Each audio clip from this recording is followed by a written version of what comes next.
Paul Denny's destination? Halfway around the world on the tiny Pacific island of Samoa. It's a place so far and so inaccessible that few parents ever get to see it for themselves. Until now. While we were not allowed to see or talk to Paul, 48 Hours is the first television crew permitted to visit the school. We were asked to conceal the kids' identities. This is it. This is Paradise Cove. Brian Biafanua is the owner and director of Paradise Cove, but don't let the name fool you. This is anything but paradise to the nearly 300 American boys sent by their parents to live here. This has got to be culture shock for these kids. Absolutely. While a few of the teens are here simply for talking back to parents, most were using illegal drugs, failing in school, and running away from home. I was living on the streets. My parents had hired a private investigator to come find me. Paradise Cove is a male-only school that, despite the tropical dress... What is this? It's called a lava lava. ...operates a lot like a boot camp. This is their living quarters. They sleep here? Each student here in the program is given a mat. This is a Samoan mat. Not like home, is it? Is it better than home? This is not like home. This could get a little hard after a while. That's exactly the point. No talking when you come in. This is a behavior modification program that's notable for what it doesn't offer its students. This is the laundry facility? This is how they wash their clothes, wash their bedclothes? This is how we do it here. It looks like there's only one temperature of water. There is. There is. Cold? It's cold water. So how's lunch? It's good. Good. Meals here make school cafeteria food look good. This is nothing close to what the boys are accustomed to. Does it put a student out of his comfort zone? Absolutely. And the rigid daily schedule is no picnic either. Let us try not to be slack today, okay? Yeah. The boys follow a very strict schedule of chores, exercise, educational videos, and school, all without ever leaving this tiny stretch of beach. There's no idle time here. Kids are on the go. Kids are encouraged to create some solid habits. What about you guys? What's the hardest thing about being here? I think the hardest thing for me was making sure I had permission before I asked anybody a question. What about just going to the bathroom? Yeah. Mm-hmm. Wait, you have to ask permission just to go to the bathroom? You have to have somebody watch you. The school operates on a level system. I can see you're wearing the yellow. That means what, level 1? Yeah. Students graduate the program when they complete 6 levels. And what is the blue? Level 2. By following the long list of rules, students earn points, move to higher levels, and what about the red? Level 3. And gain privileges, such as finally being allowed to call home. So when's the last time you talked to your parents? Last month. But I waited 7 months before I earned the privilege. It's awesome talking to your parents. It's like a dream come true. It's this kind of comment Teen Help Adolescent Resources, may I help you? that parents can only dream of Has he ever talked to you about suicide before? when they make their first desperate call for help. Any traumas in the family, any divorce issues, or... It all starts here in St. George, Utah, headquarters of a company called the Worldwide Association of Specialty Programs. It's an umbrella organization for Paradise Cove and 5 other independently owned schools located around the world. Staff, may I have the 5:30 head count, please? Other schools are in Utah, Down, up, 2, down, up, Montana, 4, down, up, Jamaica, Mexico, and the Czech Republic.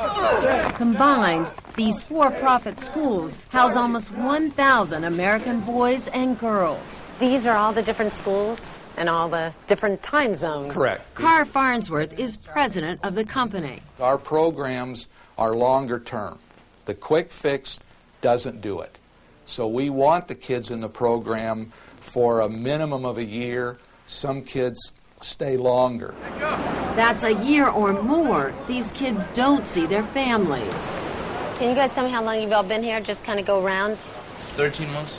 17, 22 months. I've been here for 20. Many of the kids we get have already been in therapy at home. Excuse me.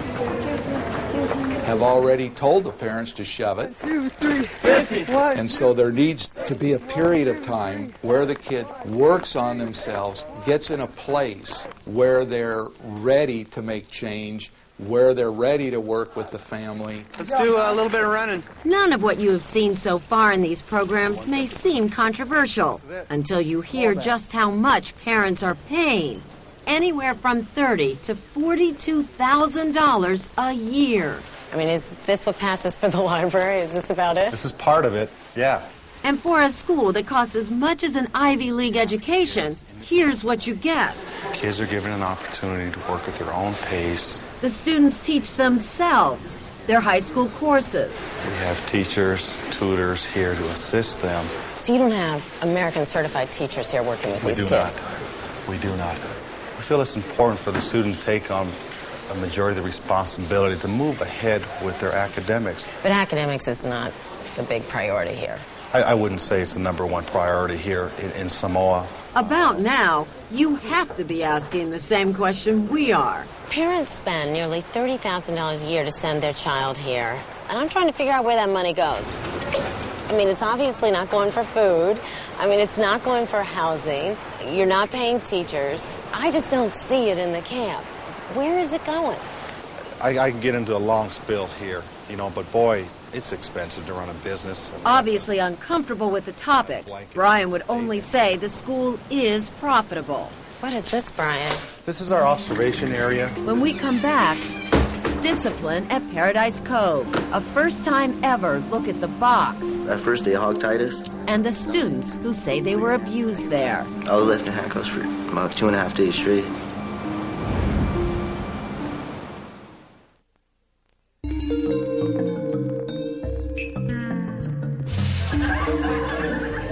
Samoa is the perfect place for boys to sort out their lives and make a new beginning. The Paradise Cove pictured in a promotional video is not the Paradise Cove these teens remember. Students participating in an extremely progressive academic program. What's your reaction when you see the promotional video? Not very accurate. All of them admit they came to the school with problems. What were you doing before you went to Paradise Cove? Just partying all the time. Not doing good in school, getting kicked out of school. Smoking bud, drinking beer. Running with gangs. Taking LSD, But none of them were quite prepared for what they found at Paradise Cove. Like this rough wooden structure that you won't see anywhere in the video. What is this, Brian? This is our observation area. Director Brian Viafanua calls it observation. We were all put in isolation. The boys call it isolation. A child sits in here by himself? Either way, it's the king of punishments at Paradise Cove. But what's the longest somebody could stay in here? It could be days, but bear in mind, a kid is in here, there's a personal timeout, he's being coached, he's being followed up on. This looks a little drastic to me. I mean, do you ever close up kids in like this? Rarely. That's kind of scary. It's a place for him and the staff to be one-on-one. They strip us down to our boxers. 2 years ago, Sergio Alva found himself in the box after he tried to run away with 3 friends. He was 15 years old. At first, they hogtied us. And when you say hogtied, what did that mean? What did they do to you? They tell you to lay down on your stomach, and you put your hands behind your back, like that, and they handcuff your hands, or they'll duct tape them, whatever they have. What did they have with you? Handcuffs. And then they'll put shackles around your feet, and they'll connect your feet and your hands together to your back. How long straight would you be left in handcuffs? I was left in handcuffs for about 2.5 days straight. But he was actually hogtied, that his hands and feet were put behind him, and he was left that way for a while. I can't even validate that for you. I mean, you're going to tell me that's never happened? I'm going to tell you that's never happened. Because I've heard that from kids. This is my response, Aaron. One of my friends was thirsty, so he was asking for water, and they said that he was making too much noise. So they got the duct tape, and they duct taped his mouth. Put duct tape across your mouth. Now, so you can't talk. And then they did all 3 of us. Do you still use duct tape on kids' mouth to keep them quiet? We don't. That's not accepted here, duct tape. But it's been done. 1, maybe 2, early in the stages here of this program. And one of the chaperones punched me right in my lip. I got hit pretty hard. on my back. He actually hit me right here. We've had staff members, not necessarily punch kids, but we've had staff members that are stepping outside of our boundaries, of our policies, and it's not tolerated here. There's another fact of life at Paradise Cove you won't see on video. Now, did I hear you guys correctly before? Were you talking about scabies? Scabies. And how many of you guys have scabies? Mostly everyone. Everybody has scabies. Various skin rashes and inflammations are a common sight. Scabies, ringworm, lice. You get boils. Because you don't take hot showers. We haven't found that to be a big alarming issue.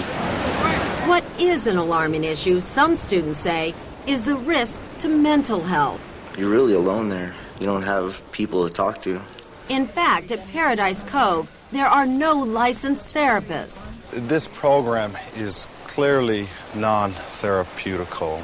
And the only consistent therapy I feel like I have a good relationship with my father. Is what the kids offer each other with the help of a staff member. Every day is a evaluating day, so kind of sit back and evaluate yourself, see how good you done. You get kids here with serious mental health issues. You don't have therapists here, you don't have counselors here. How do you deal with a really troubled child? And you do have them here. If we're not a safe program for a young student, that's top priority here, we make recommendations to the parents. And we allow the parents to make that decision. Case 3. In the meantime, there's no shortage of medication for troubled students. That's 500 milligrams. Prescribed by a psychiatrist who visits the school only once every 6 weeks. Okay, next one. I didn't even talk to him the first time. He looked through some papers and he said, well, we're going to put you on Ritalin. And that was it. You hadn't even talked to him, and he told you he's putting you on Ritalin. Okay, next. I saw an awful lot of kids in that line for medication. I mean, how many kids are on antidepressants and Ritalin and drugs like that? Definitely less than half of the students, but we have a history of being able to send kids home off medications. But most important, says the director of Paradise Cove, Hey guys, how we doing? kids go home with a new appreciation for their families. Finishing your meal, Samoan style. Kids become very resourceful, and the attitudes change. What's up? Watching the sunset. All right, kids leave with a better sense of appreciation. And at times, Brian Viafanua becomes downright emotional about it. I've been raised to honor my family. And that's what goes on here. I see kids that are happy. I see kids that want to be a part of mom and dad's life. You see big changes in kids. I do, and I have. And I will continue to see that. In fact, the very same teens so critical of Paradise Cove admit their experience at school has left a mark. You're out of gangs, you're not using drugs. Somebody could look at you and say, hey, Paradise Cove seemed to work for you guys. You could say that. Do you think it worked for you? Parts of it. I'm glad I went there. Why? Something had to happen, because my life was going nowhere, and I just knew it. But Sergio Alva's lasting impressions of Paradise Cove haunt him still. Yeah.